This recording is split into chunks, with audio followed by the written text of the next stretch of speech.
Hey, what's up mga kaballers? Maligayang pagbabalik sa aking channel. Halina't pag-usapan natin ang balitang bagong Big 3 ng Warriors.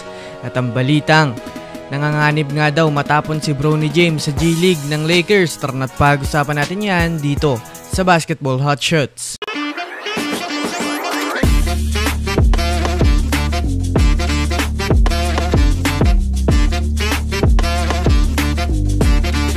Una nga muna tayong dumako mga kaballers sa balita patungkol sa nanganganib nga daw matapon si Bronny James sa G-League ng Lakers. Well, alam naman nga po natin sa ngayon mga kaballers na hindi nga po maganda ang simula ni Bronny James sa NBA. Bukod nga po sa maalat ang kanyang mga tira, hirap nga din siyang makapagtala ng puntos kahit mayroon na siyang magandang spot ay hirap pa rin siyang makascore. Nang nakaraan nga po mga kaballers na laro ng Lakers, halos nagkalat rin nga po si Bronny James sa court lalo pat wala na nga po siyang maitalang puntos, marami pa siyang turnover. At ang nakakahiya nga po niyan mga kaballers ay kasabay niya na nga dyan ang kanyang ama na si LeBron James. Usap-usapan nga ngayon sa Lakers mga kaballers kapag hindi nagbago ang laro ni Bronny James ay maaaring itapon muna siya ni JJ Redick sa G-League affiliate ng Lakers na South Bay Lakers upang mahasa at magabay niya nga po mga kaballers ang kanyang laruan sa court. Kung susumadayan nga natin mga kaballers, pressure nga po ang bumabalot kay Bronny James kaya hindi niya nga po maayos o malaro ang kanyang tunay na laruan bilang gwardiya ng Lakers. Pero syempre marami pa naman nga pong panahon at maaari pa nga pong matulungan ni LeBron James ang kanyang anak na umasenso ang laruan.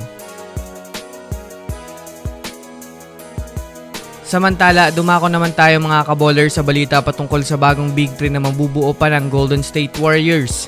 Sa kabila nga po mga kaballers ng magandang laruan ng Warriors ngayon sa preseason ay hindi pa rin naman nga po kontento ang Warriors dahil plano nga ng kanilang general manager mga kaballers na magsagawa pa ng malakihang move para mas mag-improve pa ng todo ang kanilang kupunan. Aminin naman nga po natin sa hindi mga kaballers, medyo kulang pa rin talaga ang Warriors dahil na rin naman sa wala nga pong co-superstar si Stephen Curry na kayang buhatin ng team ng Warriors kapag mayroong mga pinagdadaan ng struggle sa laro. Kahit man nga po mga kaballers ang mga NBA analyst ay hindi pa rin naman kontento mga kaballers sa lineup ngayon ng Warriors kaya patuloy pa rin nga silang gumagawa ng move upang mas mapaganda palalo ang kanilang kupunan.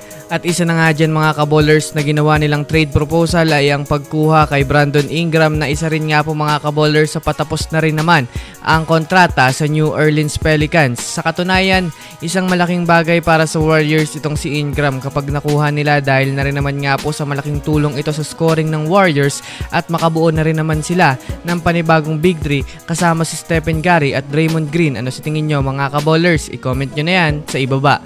So yun lamang mga kaballers, yan lang naman ang pag-uusapan natin ngayon. Pindutin ang subscribe and hit nyo na rin ang notification bell para sa mga susunod na updates sa mundo ng basketball. Again, this is Basketball Hotshots. Thanks for watching.